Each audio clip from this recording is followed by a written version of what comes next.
मनदीप खालसा, प्राध्यापक PCS government PG college Dhamtari से हूँ। मैं आज आपको माइक्रो इकोनॉमिक्स में फर्स्ट यूनिट का बामोल का बिक्री अधिकतमीकरण मॉडल पढ़ाऊंगी। बामोल का बिक्री अधिकतमीकरण मॉडल पढ़ाने से पहले मैं आपको थोड़ा सा पीछे इतिहास के बारे में बताऊंगी कि किस तरह से फर्म जो है वो अधिकतम लाभ को प्राप्त करती है। प्रारंभ में फर्में जो हैं, हमने जितनी भी इसके पहले जो फर्म का व्यवहार पढ़ा, चाहे हमने पूर्ण प्रतियोगिता है, एकाधिकारात्मक प्रतियोगिता है, एकाधिकार प्रतियोगिता है, सभी फर्मों में हमने ये देखा कि फर्म का जो प्रमुख उद्देश्य होता है वो लाभ को अधिकतमीकरण करना होता है और फर्म वही अच्छी होती है जो अपने लाभ को अधिकतम करती है।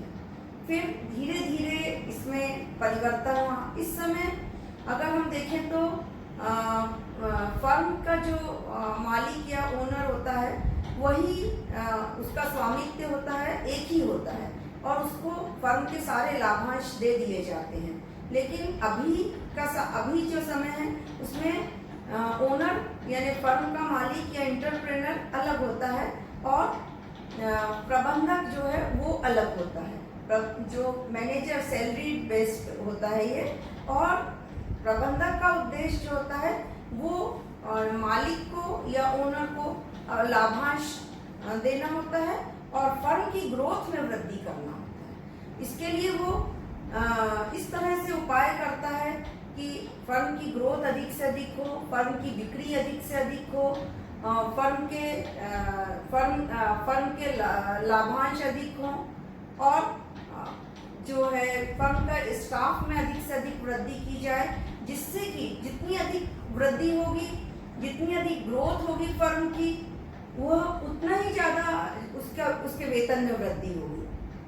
तो उसका मुख्य उद्देश्य यही है कि फर्म की बिक्री या आय को अधिकतम करना।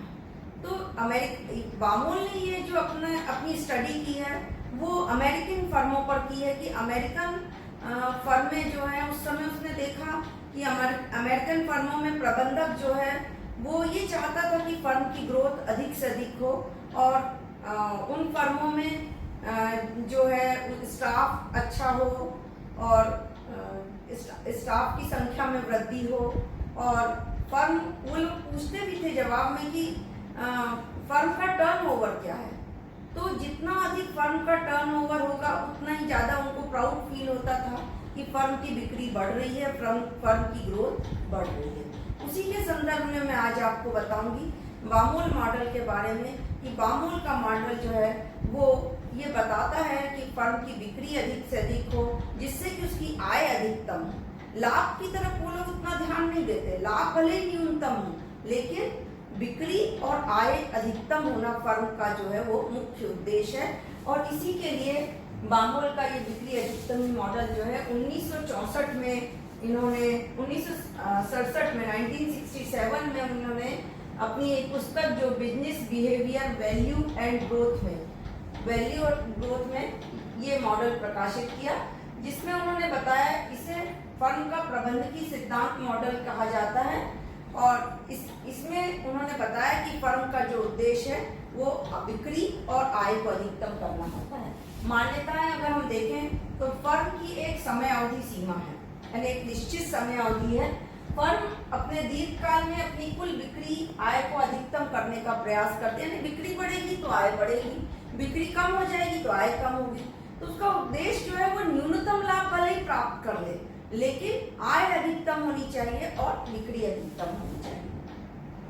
तीसरी मान्यता जो है फर्म का न्यूनतम लाभ प्रतिबंध उसके शेयर बाजार के रूप में प्रतियोगितात्मक तौर पर निश्चित किया जाता है, यानी उसका लाभ जो है वो अधिकतम नहीं होना चाहिए, लाभ भले ही न्यूनतम हो और जो उसके जो लाभांश हैं, शेयर के लाभांश हैं वो अधिक होने चाहिए, जिससे कि ओनर को दिए जा सके।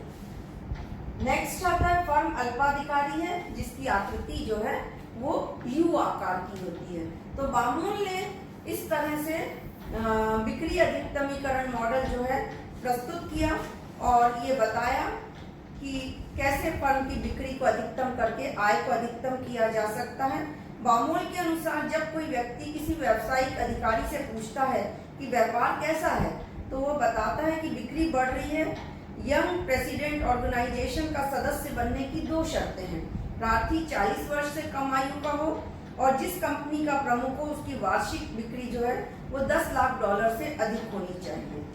तो बामोल के अनुसार उद्यमी हमेशा बिक्री को बढ़ाने का प्रयास करता है, जिससे कि फर्म का जो है, फर्म को केवल न्यूनतम लाभ मिलना चाहिए। न्यूनतम लाभ से कम मिलेगा तो उसको हानि की प्राप्ति होगी और इसके लिए उसके न्यूनतम लाभ जो है वो आर्थिक समृद्धि के समय, अवसाद के समय बदल सकते हैं। तो हम चित्र के द्वारा पढ़ेंगे कि किस तरह से फर्म की बिक्री और आय में वृद्धि होती है। अब हम चित्र के द्वारा देखते हैं बामोल का मॉडल। तो चित्र में OX एक्सिस पर जो है प्रोडक्शन को या उत्पादन को दर्शाया है। OY एक्सिस पर अगर हम देखें TR रेखा, TC रेखा एवं TP रेखा को दिखाया। TR यानी टोटल रेवेन्यू रेखा, TC यानी टोटल कॉस्ट रेखा, TP यानी टोटल प्रोडक्शन रेखा यानी कुल आय, कुल लागत और कुल उत्पादन को दर्शाया है। चित्र में देखिए आप कि ये जो TR रेखा है, ये TR रेखा जो है ये यहाँ से जा रही है और TC रेखा उसको नीचे से काट रही है। इसका मतलब है कि फर्म को अधिकतम लाभ भी प्राप्त हो सकता है, न्यूनतम लाभ भी प्राप्त हो सकता है। लेकिन यहाँ पर अगर हम देखें, क्योंकि बामोल के मॉडल में फर्म का उद्देश्य बिक्री और आय को अधिकतम करना है, तो यहाँ पर अगर हम देखें OX2 पर अगर हम देखें तो यहाँ पर लाभ जो है वो R3N के बराबर है और OX2 उत्पादन की मात्रा है। अगर हम R4 पर जाएं तो यहाँ पर अगर हम देखें तो R4 पर हम देखें कि यहाँ पर उत्पादन जो है वो अधिक है।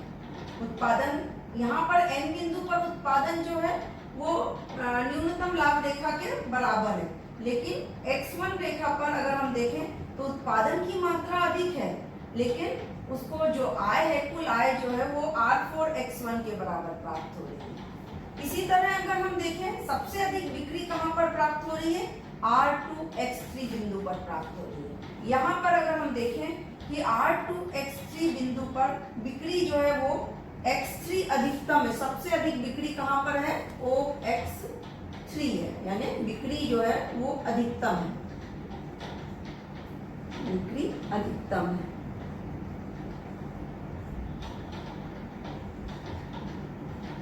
लेकिन यहाँ पर न्यूनतम लाभ अगर हम देखें तो वो उसको बहुत कम प्राप्त हो रहा है, यानी K बिंदु पर प्राप्त हो रहा है। तो यहाँ पर न्यूनतम लाभ रेखा जो है वो PS के बराबर, यानी न्यूनतम लाभ से भी कम प्राप्त हो रहा है। तो यहाँ पर न्यूनतम लाभ अगर नहीं मिलेगा तो उसको फर्म को हानि की स्थिति प्राप्त होगी। तो इसलिए अगर हम देखें R1X बिंदु पर अगर हम देखें तो यहाँ पर बिक्री भी अधिकतम है, कुल न्यूनतम लाभ भी ई बिंदु पर प्राप्त हो रहा है और R1X जो है वो कुल आय प्राप्त हो रही है। तो बामोल के अनुसार जो बिक्री अधिकतम मॉडल में यहाँ 3 चीजों की आवश्यकता, 3 चीजें फुलफिल होनी चाहिए। एक तो आय अधिकतम होनी चाहिए। तो आप देखिए आय जो है वो R1X1 है, यद्यपि R2 की अपेक्षा कम है, लेकिन न्यूनतम लाभ उसे ई बिंदु पर प्राप्त हो रहे हैं। और यहाँ पर कॉस्ट रेखा भी जो TC रेखा है वो भी नीचे से जा रही है, यानी अधिकतम आय भी प्राप्त हो रही है, न्यूनतम लाभ भी प्राप्त हो रही है और बिक्री भी OX के बराबर प्राप्त हो रही है। यानी बिक्री कितनी प्राप्त हो रही है, OX के बराबर बिक्री हो रही है। और R1X के बराबर अगर हम देखें, R1X के बराबर कुल आय प्राप्त हो रही, आय प्राप्त हो रही है, आय अधिक है। और अगर हम देखें ई बिंदु पर न्यूनतम लाभ भी प्राप्त हो रहा है, ई बिंदु पर न्यूनतम लाभ भी प्राप्त हो रहा है।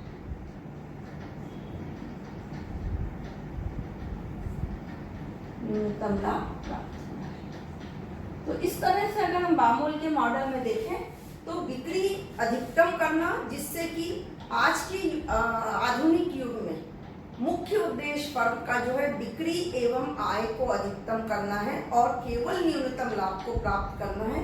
यही ही बामोल ने सिद्ध किया है। पर ये जो बामोल मॉडल है अभी ये कंप्लीट नहीं हुआ है। सेकेंड वीडियो में मैं आपको बताऊंगी कि स्थिर लागतों के द्वारा कैसे बामोल मॉडल और इसके अलावा टैक्स के द्वारा कैसे हम बामोल मॉडल को पढ़ेंगे, तो उसको मैं आपको नेक्स्ट वीडियो में बताऊंगी।